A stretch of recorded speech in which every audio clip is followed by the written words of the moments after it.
So, hello mga kabuba! So, welcome to Buba Training Room. So, actually, kakatapos lang ng training namin ngayon.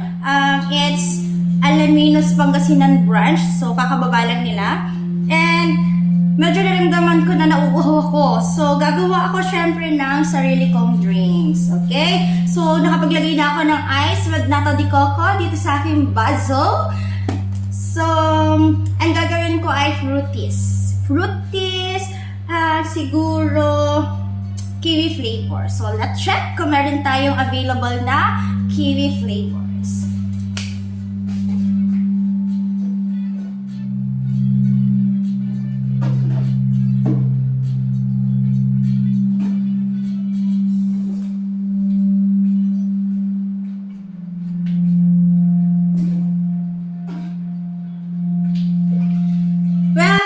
My mind kasi wala na palang kiwi na available dito sa training room. So, I'll go with lychee. So, ayan, lychee yung gagawin natin ngayon na drinks. Okay, so, go watch me.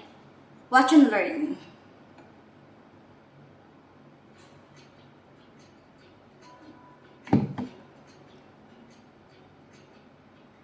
So, every day or every time na gumagawa ako ng drinks for myself, hindi ako mahilig sa sugar. So, okay na ako dyan. Hindi na ako maglalagay ng fructose or sugar kasi hindi talaga ako more on sugar. So, kahit nagkakape ako, more on, ano lang talaga ako, flavors. Hindi tayo nagsusugar. So, lalagyan natin siya ng water kasi coolers lang yung gagawin natin. Okay? Parang hindi ko trip mag-tea ngayon kasi nagkape ako kanina. Baka naman mamaya mangisay na ako. Okay? So, let's go. Lagyan na natin siya ng cold water. Okay, just wait and see.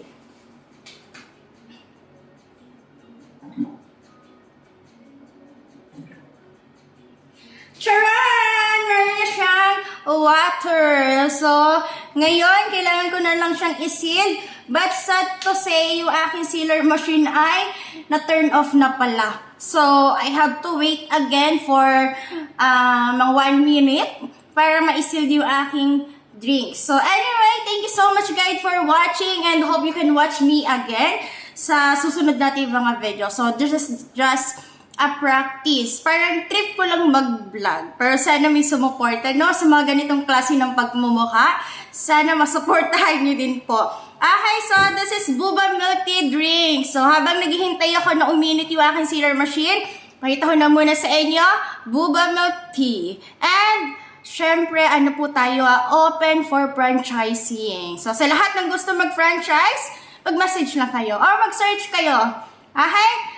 Or message na ako. Yun lang po yun. Okay? So, thank you everyone and thank you mga kabuba. So, again, Buba Drinks.